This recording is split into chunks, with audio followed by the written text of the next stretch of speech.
mengalokasikan IP address tersebut gitu ya. Tapi yang kita bahas dua bagian aja, ICMP dan DHCP server ya. Karena kalau dibahas semuanya juga bakalan lama. Pembahasan pertama ini tentang ICMP dulu ya. Jadi ICMP ini singkatan dari Internet Control Message Protocol ya. Jadi ini protokol yang ada di protokol internet ya. Jadi protokol internet itu banyak. Nah, dari sekian banyak protokol ini ya, ICMP ini adalah protokol inti ya, salah satu dari protokol inti di keluarga. Nah, ICMP ini punya karakteristik dari seperti ini. ICMP menggunakan IP. Lalu ICMP ini digunakan untuk apa sih? Untuk ini, melaporkan kerusakan. Kerusakan apa ya? Gangguan jaringan ya. Karena ini hubungannya dengan jaringan komputer. Ya. ICMP ini tidak akan merespon kepada IP datagram yang tidak memiliki header IP pengirim. Jadi kalau dia tidak mengenali paket data di jaringan di traffic data tersebut tidak akan direspon ya, karena header dari IP pengirim ya harus dikenali oleh PC target ya atau perangkat target ya, perangkat yang kita target untuk penggunaan ICMP ini. Nah, format dari pesan ICMP ini ya seperti ini ya, dari ada tipe, kode, kemudian checksum ya. Checksum ini biasanya berupa huruf atau angka ya, biasanya untuk keaslian dari data tersebut. Nah, itu checksum. Kemudian ada ICMP data, jadi ini tergantung datanya seperti apa ya, data ICMP-nya. Jadi bisa disetting berapa byte-nya juga bisa disetting. Kemudian jenis pesan dari ICMP ini ya ada echo reply, ada echo request, ada juga destination unreachable, ada juga time exceeded. Jadi waktu time exceeded maksudnya waktu yang dibutuhkan ya, waktu yang dijangkau ya dari paket asal sampai ke tujuannya. Nah, echo reply ini balasan dari perangkat si target. Ada echo request itu kita misalkan PC kita yang mau mengecek koneksi kita misalkan ke PC teman kita yang ada di fans misalkan, sama-sama terhubung internetnya. Kalau enggak terhubung internetnya ya enggak bisa. Kemudian mungkin kalian masih bingung apa sih ICMP. Nah, ICMP ini kalau di dalam aplikasinya ICMP ini kalian mungkin pernah menggunakan yang namanya ping ya, ping. Jadi ping ini singkatan dari paket internet grouper ya. Ping kalau kita misalkan memeriksa koneksi kita, internet kita putus-putus atau lemot gitu, kita biasanya pakai ping apa gitu, ping misalkan google.com atau ping DNS-nya Google 888, nah seperti itu. Nah, ping ini merupakan salah satu aplikasi dari ICMP itu tadi. Nah, ping itu mengirimkan IP datagram ke suatu host dan mengukur waktu dan menerima respon. Lalu ping ini menggunakan pesan ICMP echo request ya dari komputer atau PC kita, ping ke IP target kita atau tujuan kita, baru kemudian si PC tujuan atau PC target tadi melakukan echo reply ya, seperti itu. Nah, contoh dari ping ini sendiri, nah ini gambar yang pertama ini. Gambar yang pertama ini coba saya ping ke 888. Nah, 888 ini DNS-nya Google yang biasa di setting di IP config-nya kebanyakan laptop lah menggunakan DNS Google ini. Misalkan kita ping ke 888, nah sebanyak 32 bytes data. Tadi besaran data yang dikirim itu 32 bytes. Nah, dikirim berhasil ya dengan waktu 27 milisecond. Nah, kita juga bisa menggunakan nama domainnya. Misalkan 888 ini kita coba ke Google langsung, misalkan google.co.id ya. Nah, juga bisa. Jadi kita tidak harus ping dengan angka ya. Kita harus ping dengan angka, tapi juga dengan nama domainnya juga bisa seperti itu. Jadi ini adalah prosedur sederhana ya untuk memeriksa koneksi kita, apakah putus-putus atau lemot. Nah, kalau biasanya kalau lemot itu time-nya itu ribuan milisecond ya, ribuan milisecond itu biasanya lemot. Kalau Ora puluhan ono. milisecond gini itu Oh, kategori sepuluh sikilmu cepat dhewe ya, sing ngitoki. kategori cepat lah, Aku gak mangan lumayan. rene-rene. Jadi koneksi kita ke IP tujuan ini itu ya kategorinya lumayan. Kalau misalkan lemot itu biasanya ribuan. Time sama dengan 3000 sekian milisecond. Nah, itu lemot. Nah, tapi kalau koneksinya putus-putus ya beda antara lemot dengan putus-putus. Kalau putus-putus request time out-nya ya ada tulisan time out. Nah, itu biasanya habis reply from bla bla bla bla, reply from bla bla ada request time out-nya lah, itu putus-putus. Nah, kalau reply from bla bla bla ini terus ke bawah, itu artinya tidak putus-putus. Nah, seperti itu. Kalau ada request time out-nya, nah itu berarti koneksi kita itu kadang terhubung, kadang enggak. Kadang terhubung, kadang enggak. Jadi kategori koneksi kita misalkan lemot menurut anggapan orang awam itu bisa disebabkan dua sebab tadi.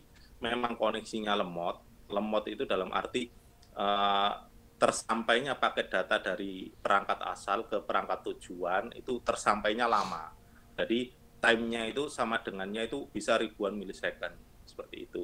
Nah, bisa juga sebab yang kedua yaitu koneksi kita putus-putus, yaitu ditandakan dengan apa? Dengan kalau kita melakukan ping ke PC atau web target atau perangkat target itu ada keterangan request timeout-nya, jadi putus-putus. Kadang terhubung, kadang enggak. Karena traffic data itu begitu cepat, jadi kadang terasa putus-putusnya itu enggak terasa, hanya terasa sebagai lemot aja. Seperti itu.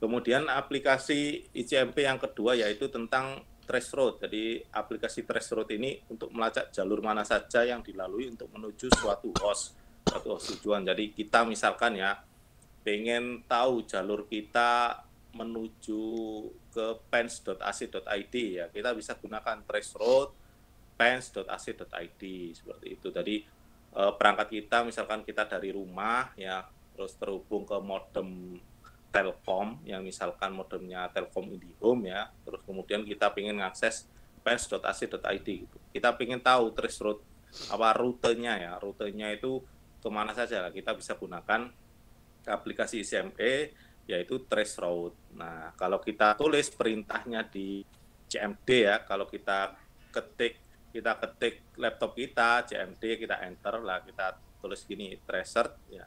Ini artinya traceroute IP tujuan. Nah, ini saya coba traceroute ke IP 192.168.1.1 lah. 192.168.1.1 ini adalah IP modem IndiHome di rumah saya. Jadi di rumah saya itu pakai modem IndiHome ya dengan IP sekian ya 168.1.1. Ini adalah IP lokalnya modem saya. Kalau IP publiknya ya itu beda lagi, bukan ini. Nah, jadi di router untuk IP lokalnya adalah ini 192.168.1.1 lah. Jadi ketika laptop saya ya, saya lakukan traceroute ke IP routernya IndiHome atau modemnya IndiHome. Nah, ini melalui dua jalur ini. Yang pertama 192.168.4.1. Nah, ini adalah IP dari router ya, router di rumah saya ya, mereknya Mikrotik ya. Mungkin ada yang sudah tahu tentang perangkat Mikrotik lah. Ini IP Mikrotik saya, router saya. Jadi di rumah saya itu ketika internet dari modem IndiHome itu tidak langsung saya sebarkan ke laptop atau ke perangkat yang ada di rumah, tapi saya lewatkan ke router dulu karena saya pasang filter di sana dan juga pembatasan bandwidth. Jadi makanya saya butuh router Mikrotik di sini. Nah, di sini IP-nya 192.168.1 di sini. Nah, jadi saya melalui ini dulu 192.168.1, kemudian baru menuju ke 192.168.1.1, baru menuju ke routernya IndiHome, miliknya Telkom ya, IndiHome Telkom. Jadi dari laptop saya menuju ke router Mikrotik ya, di situ akan disalurkan ke routernya IndiHome atau modemnya IndiHome, seperti itu. Nah, pembahasan yang kedua ya tentang network layer tentang ICMP ya. ICMP tadi ada dua yang kita bahas, ping kemudian threshold. Kalau ping tadi untuk memeriksa konektivitas kita lemot atau tidaknya, putus-putus atau tidaknya, seperti itu. Kalau orang awam pasti taunya itu hanya wah jaringan saya lemot, oh jaringan saya nggak bisa ya. Itu bisa kita cek pertama, misalkan lemot ya, misalkan oh kalau kita ping ke IP tujuan lemot lah, baru kita lakukan pemeriksaan yang kedua dengan traceroute tadi. Kalau traceroute setelah kita periksa jalur-jalurnya, nah biasanya kalau admin jaringan ya setelah pemeriksaan ping itu pemeriksaannya traceroute. Jadi karena biasanya di jaringan-jaringan perusahaan itu banyak ISP ya, mereka menggunakan banyak provider penyedia internet. Jadi kalau misalkan lewat Telkom untuk ke perusahaan cabang sini lemot, kita coba alihkan pakai ISP kita yang Indosat misalkan untuk ke cabang daerah mana untuk perusahaan itu, seperti itu. Nah, tadi pentingnya traceroute. Mungkin nanti di antara kalian ada yang jadi itu ya, admin jaringan di sebuah perusahaan.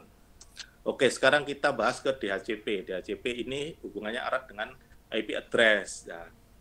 IP address di pertemuan yang lalu-lalu sudah dijelaskan belum ya? Saya mau tanya.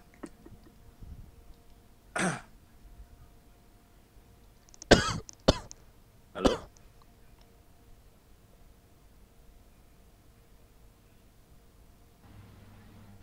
Kayaknya pernah Pak sekilas. Pernah ya sekilas, oke lah. Ya. Nah, DHCP ini singkatan dari Dynamic Host Configuration Protocol. Nah, jadi DHCP ini merupakan protokol ya untuk memberi IP secara dinamis, maksudnya secara otomatis ya, otomatis. Jadi server DHCP ini nantinya akan memberikan IP secara otomatis ke host, jadi kepada klien yang tidak punya nomor IP. Maksudnya apa kepada klien yang tidak punya nomor IP? Berarti ada klien yang punya nomor IP? Ya, jadi terkadang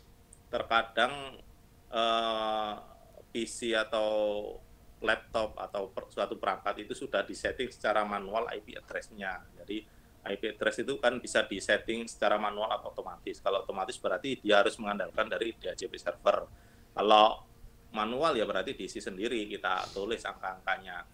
Nah, angkanya bagaimana, kan harus ada syarat-syaratnya untuk bisa terkoneksi. Yang pertama harus satu netmask ya, yang kedua harus unik ya, tidak bersamaan, tidak sama dengan IP address dari perangkat lain yang dalam satu jaringan, kan seperti itu. Kemudian host-host yang terkonfigurasi secara statis bisa berdampingan dengan yang dinamis menggunakan DHCP server. Ya maksudnya gimana? Jadi misalkan di lab kita ya, di lab Gimtek misalkan ada 30 PC ya, yang 25 PC ini misalkan dia IP-nya dari DHCP server, dari statis ya, statis. Nah, IP dinamis, maaf, IP dinamis tadi yang memberikan IP itu DHCP server. Lah, kemudian 5 komputer sisanya itu disetting IP secara manual. Nah, syaratnya IP yang disetting manual tadi tidak boleh sama dengan 29 IP komputer yang lain yang berada dalam satu jaringan di lab tersebut. Itu. Kalau ada persamaan itu biasanya ada notifikasi IP konflik ya. Tidak akan bisa berkomunikasi. Tidak bisa masuk ke jaringan lokal tersebut. Oke, sejarah dari DHCP server. Jadi sebetulnya ya protokol yang untuk penanganan IP secara dinamis ya ini ada 3, ada RARP.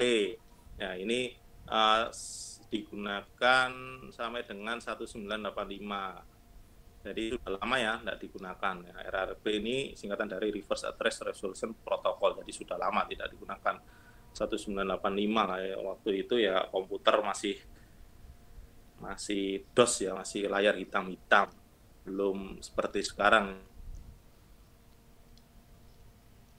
Ini bootstrap protokol ya dari 1985 sampai 1993. Jadi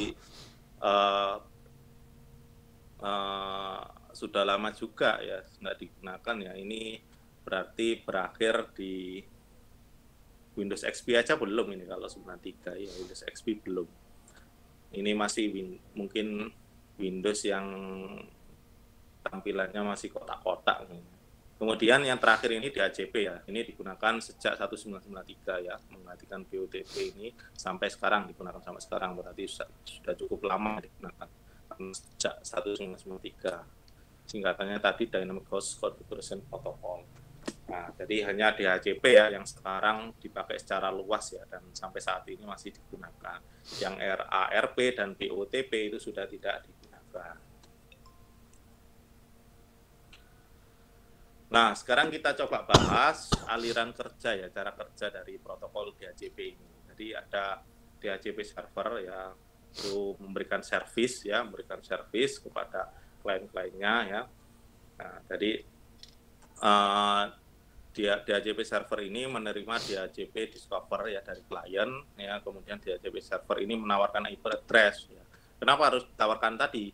Karena tidak semua klien atau mungkin host itu atau perangkat-perangkat yang di jaringan tersebut itu tidak punya IP, karena bisa jadi dia sudah disetting IP-nya secara manual. Nah, setelah itu kalau klien menerima tawaran IP address ya, ada DHCP request di sini ya.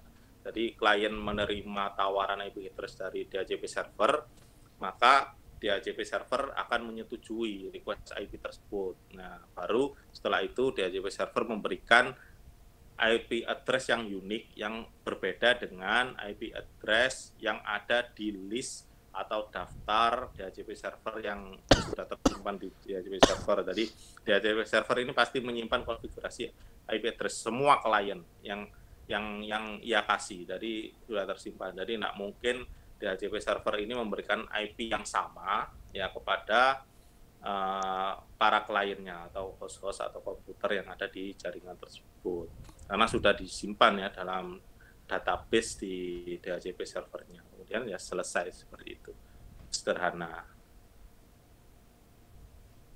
Oke, sampai sini ada pertanyaan? Ini ada tugas ya dari saya. Jadi di sini ada gambar. Nah, kalian jelaskan ya cara kerja DHCP semua DHCP server yang ada di sini. Jadi di sini ada berapa DHCP server? 1, 2, 3, 4. Ada 4 di sini. Nah, kalian uraikan, jelaskan ya. Jelaskan ya sebisa kalian ya, tentang masing-masing DHCP server yang ada di sini itu gimana sih cara kerjanya. Seperti itu. Ada pertanyaan sampai sini?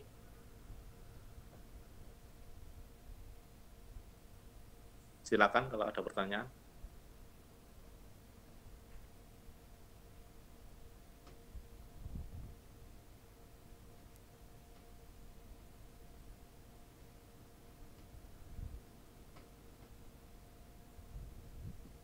Halo, yang cewek-cewek mungkin.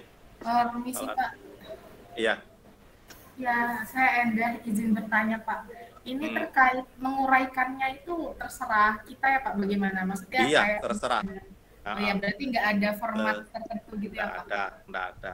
Ya deskripsi aja, deskripsi. Misalkan ini untuk router DHCP server bagian ini sampai belakang, uraikan gimana gitu. Kemudian yang kedua, ISP DHCP server di sini sampai uraikan seperti apa. Di deskripsi sebisa kalian. Sebatas pengetahuan kalian seperti apa. Gitu aja. Oh ya, baik. Terima kasih Pak. Oke. Gimana? Nggak ada pertanyaan? Permisi Pak. Oke. saya izin bertanya, Pak. Hmm, Berarti semampu kita ya, Pak, ya menjelaskannya. Apa betul. harus detail per komponennya gitu, cara Enggak, kerjanya? tidak semua komponen ini saya batasi. Semua DHCP server, jadi hanya DHCP server. Jadi Oh, saya yang rasa warna ini, kuning itu ya, Pak? iya. Jadi saya rasa apa, satu lembar ya mungkin itu sudah bagus. 1 lembar, 2 lembar sudah sip. Itu. Baik, Pak. Terima kasih, Pak. Iya, dijelaskan ini gimana ini dia itu menservis untuk klien yang mana gitu ya. Terus untuk koneksi dari mana ke mana gitu loh. Nah, itu seperti itu ya. Itulah sebisa kalian. Saya pengen tahu sebatas mana pengetahuan kalian mengenai ini manajemen jaringan kan ini kalau diglobalkan semua. Oke, bagaimana yang lain? Kalau tidak ada pertanyaan, saya akhiri untuk kuliah teori ini. Kita lanjut ke praktikum.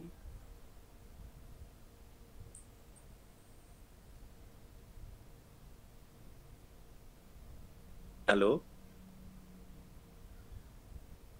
1, 2, 3. Bisa cukup, Pak. Oke, aman ya. Ya, alhamdulillah ya. Silakan dikerjakan ya. Yang jelas deadline-nya saya kasih waktu. Jadi semua tugas saya nanti saya kasih waktu sampai 13 Juni. Jadi terserah kalian manajemen waktunya seperti apa. Yang penting 13 Juni itu sudah harus terkumpul karena 13 Juni itu sudah minggu terakhir waktunya UAS ya. Karena nilai tugas itu cukup membantu ya mendongkrak untuk nilai kalian eman-eman kalau nilainya jelek ya. Kalau mengandalkan UAS saja biasanya itu ya gitulah, menakutkan kalau cuma mengandalkan nilai UAS saja. Jadi harus ditunjang dengan nilai tugas, dikerjakan sebisa mungkin. Yang penting kerjakan sebisa mungkin, jangan copy paste atau plagiat ya. Yang penting bisa kalian aja. Oke, kalau gitu terima kasih ya untuk mata kuliah arsitektur dan jaringan komputer ini.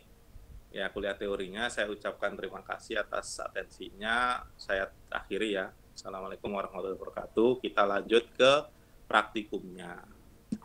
Ya, sudah absen kuliah teorinya kan ya? Teori ini sudah ya? Udah, Pak. Absen. Oke. Saya lanjutkan. Jadi nanti tugasnya dikumpulkan di sini ya. Dikumpulkan di Google Classroom ini, sudah saya upload juga. Teori dan praktikumnya, biar enggak bingungi juga ya, nanti kita lihat absensinya, ya yang mana yang perlu dikejar. Oke, jadi praktikum arsitektur dan jaringan komputer ya, pada bab network layer ya. Nanti kalian baca dasar teorinya di sini. Ya, sengaja saya buat tugas praktikumnya itu sederhana ya, supaya sejam 2 jam selesai, bahkan kurang dari sejam kalau sudah terbiasa ya bisa ini. Jadi satu, jelaskan bagian kelas address di TCP/IP, gampang kalian jelaskan apa yang dimaksud network address, berkat address, netmask, jelaskan secara singkat ya. Kemudian ini yang nomor 3, jadi kalian download paket tracer ya, silakan kalian download paket tracer ya, kemudian diinstal, lalu dicoba buat topologi seperti ini, satu switch dengan 4 komputer, dari satu switch dengan 4 komputer ya, kalian setting IP address-nya secara manual di masing-masing komputer ini. Nah, kemudian kalian cek pakai tadi perintah ping ya, perintah ping tadi. Nah, misalkan dari PC 0 ke PC 1, oke, terhubung. Dicek secara ping terhubung. Nah, itu di screenshot ya. Jadi setiap langkah-langkahnya di screenshot. Nah, kemudian di ping lagi PC 1 ke PC 2, oke, terhubung. Dari semua PC ini di setting IP-nya secara manual. Seperti itu. Ini diskusi aja dari JP server tadi itu seperti apa. Kemudian yang nomor 5 ini kalian buat lagi ya, topologi jaringan seperti ini ya. Ini satu switch dengan 2 laptop, satu untuk menservis klien-klien ini, 2 klien ini, laptop 0, laptop 2. Jadi laptop ini enggak boleh diatur IP secara manual. Ya harus bisa terkoneksi.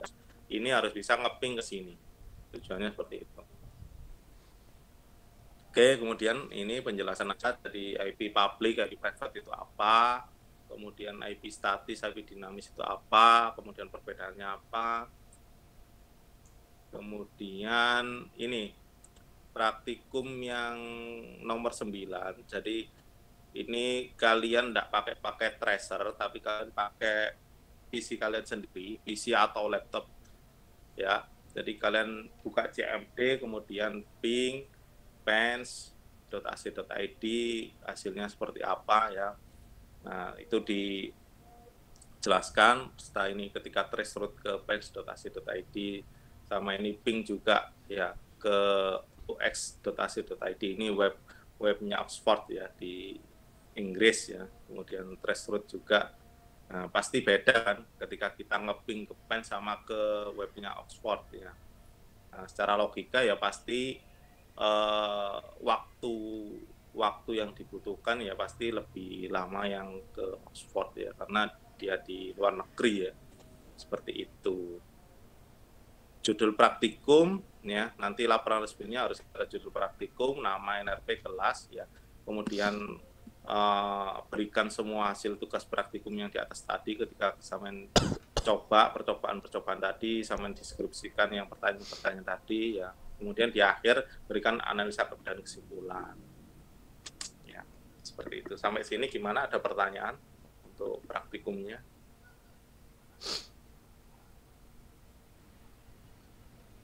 Itu yang topologi tadi. Itu pakai apa? Atas. Pakai tracer. Yang ini ya. Ya, yang ada gambar-gambarnya ini pakai tracer. Kalian download kemudian install. Itu aplikasi dah, Pak. Gimana? Itu aplikasi. Gimana? Saya enggak jelas suaranya. Itu aplikasi dah, Pak. Oh iya, pakai tracer itu aplikasi buatan Kisco. Sampean googling aja, download pakai tracer gitu. Nanti pasti terarahkan ke situ. Itu berarti kita harus punya 4 PC gitu ya, Pak? Iya, nanti ditata aja. Kan di dalam paket tracer nanti itu ada banyak pilihan-pilihan menu-menu. Ada lembar kerjanya, workspace-nya itu nanti kita bisa menaruh PC atau naruh laptop atau naruh switch, naruh router gitu. Seperti itu. Nah, nanti dihubungkan dengan kabel lah. Pilihan kabelnya itu kan sebetulnya kalau di dunia nyata itu kan kabel itu kan jenis kabel jaringan ada banyak. Nah, di situ juga ada banyak di paket tracernya. Kalau kalian tidak mau bingung-bingung, pakai aja yang kabel yang otomatis itu ada di situ pilihannya. Tadi si paket tracernya yang akan menyesuaikan kabel mana yang cocok. Simulasi gitu ya, Pak ya? Betul, simulasi. Jadi nanti ketika sudah tersusun seperti ini, nanti kalian klik aja PC ini di setting IP-nya PC 0. Kemudian klik lagi PC 1 di setting IP-nya berapa. PC 2 diklik lagi di setting IP-nya berapa. PC 3 diklik lagi di setting IP-nya berapa. Setelah di setting IP-nya semua, diklik ini PC 0, diklik coba masuk ke CMD, nah, di ping ke misalkan nomor IP-nya PC 1. Ya jangan ping PC 1 enggak, tapi ping ke IP-nya PC 1. Misalnya PC 1 IP-nya 192.168.10.1 misalkan, atau poin 5, 10.5. Ping 192.168.10.5 seperti itu. Nanti kalau sudah berhasil, oke, di screenshot, dijadikan laporan resmi. Jadi masing-masing ketika kalian buka paket tracer itu di screenshot, masukkan ke laporan, menyusun satu persatu di screenshot, masukkan laporan seperti itu sampai di ping berhasil. Karena dicek kan. Kalau sudah ditata-tata seperti ini, sudah dihubungkan tapi belum di ping kan kita nggak tahu ini sudah terhubung atau enggak. Karena ini bisa terhubung kalau dalam satu jaringan, artinya dalam satu net mas. Seperti itu. Oke? Oke, Pak. Oke. Kalau misalkan ya semoga aja lah di akhir-akhir nanti kita ada waktu tatap muka di lab ya, itu malah enak praktikum jaringan seperti ini, malah seru.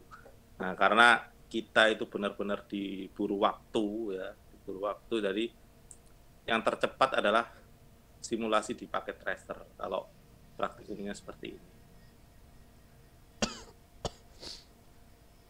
Oke, nanti kalau ada kesusahan di paket tracer nanti ya bisalah ditanyakan di pertemuan besok.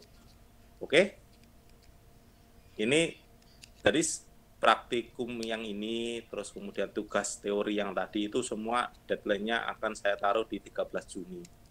Seperti itu, karena saya serahkan kalian sendiri manajemen waktunya. Yang penting 13 Juni itu semuanya bisa kumpul. Oke, sampai sini ada pertanyaan? Permisi Pak, itu sepertinya soal nomor 4 sama 8 sama Pak. Oh iya, maklum tadi buatnya barusan sore tadi. Yes, dicoret aja nomor 8 atau di copy lagi. Oh.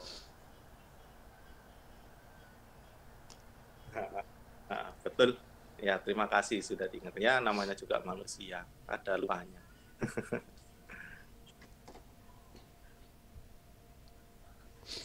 Gimana? Nggak ada pertanyaan? Aman ya? Insya Allah aman Pak. Nanti saya buka absensi praktikumnya jam 7:30 ya. Tolong diingat-ingat, nanti 7:30 saya buka absensi praktikumnya. Silakan absen lagi. Kalau tadi kan absen teori, nanti absen lagi 7:30. Oke, besok jam berapa kira-kira bisa kuliah pengganti lagi?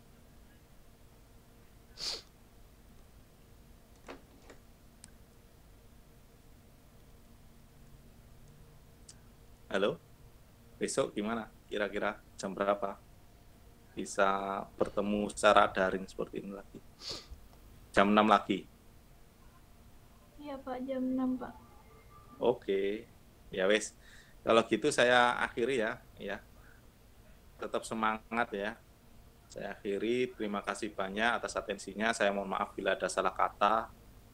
Assalamualaikum warahmatullahi wabarakatuh. Selamat malam semuanya. Waalaikumsalam. Waalaikumsalam. Terima kasih Pak. Terima kasih Pak. Terima kasih Pak.